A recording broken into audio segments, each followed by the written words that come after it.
Happy Shivratri. Welcome to my Shivratri blog. আজকের ব্লগটাতে সকাল থেকেই হইচই, কারণ আজকে হলো শিবরাত্রি আর শিব ঠাকুরের পূজা করতে যাব। এমনি তো সবসময় শিব ঠাকুরের পূজা করি না, তবে শিবরাত্রির দিন শিব ঠাকুরের পূজা করলে মনটা অনেক শান্তি হয়। তার জন্য কিন্তু কালকে থেকেই মনে যে সকাল সকাল জলদি উঠবো, জলদি উঠে রেডি হয়ে যাব। কিন্তু ঘুমটা কি আমার শুনে না, আমার ঘুম থেকে উঠে ঠিক লেট হয়ে গিয়েছে। দিদি ফোন করেছে, তখনই আমার ঘুমটা ছেড়েছে। তো ঝটপট উঠে স্নান করে রেডি হওয়া শুরু করেছি। আর আজকে তো শাড়ি পরতে হবে, কারণ শিবের পূজা। আর শাড়ি না পরলে কি হবে? হবে না। তো আমি শাড়ি টাড়ি পরে এখানে রেডি হচ্ছি। আর দেখো সিঁদুর পরার পর লুকটা কিভাবে চেঞ্জ হয়ে যায়, লাগছে না দারুণ? আজকে কিন্তু অনেক ভালো দিন, শিব পার্বতীর বিবাহ বলে কথা। আজকে যদি শিব ঠাকুরকে মন দিয়ে পূজা করি, হয়তো আমার মনের দুঃখ কষ্টগুলো শিব ঠাকুর নিয়ে নেবে।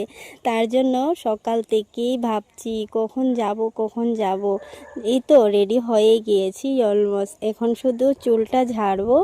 চুল ঝাড়তে আমার বেশি সময় লাগে না, অল্প সময়ে আমার চুলগুলো সুন্দর হয়ে যায়। তো দেখো চুল সেট করা হয়ে গিয়েছে। এখন শাড়ি পরার পর আমায় কেমন লাগছে বলো। ভালো লাগলে কমেন্টে জানাবে। কিন্তু অনেক দিন পর পর শাড়ি পরি, তো তাই একটু ভালো লাগে। তো বের হয়ে গিয়েছি, একটুখানি দাঁড়াবো, তারপর গাড়ি উঠে চলে যাব সূর্যা বাজারে। বাজার থেকে একটুখানি পূজার বাজার নিতে হবে, কারণ প্রথমে যাব হচ্ছে দিদিগড়েও ঠাকুর দিতে হবে। আসনে ঠাকুর দেওয়ার পর তারপরেই যাব আমরা মন্দিরে। তো এখানে এসে রাস্তাতে একটুখানি দাঁড়াচ্ছি। আর আজকে দেখো কি টনটনা রৌদ্র যেন অনেক গরম লাগছে, মনে হচ্ছে বাইরে বের হয়ে গরম দিন চলে এসেছে। ভালোই লাগছে, হালকা হালকা হাওয়া দিচ্ছে, আবার একটু একটু গরম লাগছে। আবার ওদিক থেকে অনেক তাড়াহুড়াতে আছি। আবার ক্যামেরার সামনে এসে নাটক করা ছাড়ছি না, কারণ ক্যামেরার সামনে এসে আমার নাটক না করলে তো হয় না, তাই না? তো দেখো চলে এসেছে গাড়ি, বসে গিয়েছি। আর সোজা চলে এসেছি দোকানে। এখন দেখতে হবে প্রসাদের জন্য কি কি নেওয়া যায়। যোন জিনিসটা ভালো লাগে এইটাই নেব। আর প্রথমেই আমার নজর গিয়েছে আঙ্গুরগুলোতে।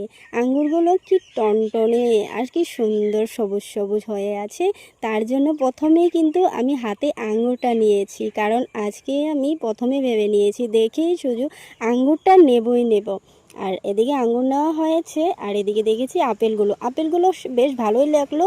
তো আপেল আর আঙ্গুরটাই ফাইনাল, তো এই দুটাই নিয়ে নেব। আর ওইদিকে কিন্তু দিদি সব কিছু রেডি করে রেখেছে। আর জামাইবাবু তো আমায় রাত্রেই ফোন করেছে যে আমি তোমার যার যা লাগে ফুল বেলপাতা সব কিছু তুলে রাখবো, তুমি সকালে চলে আসবে।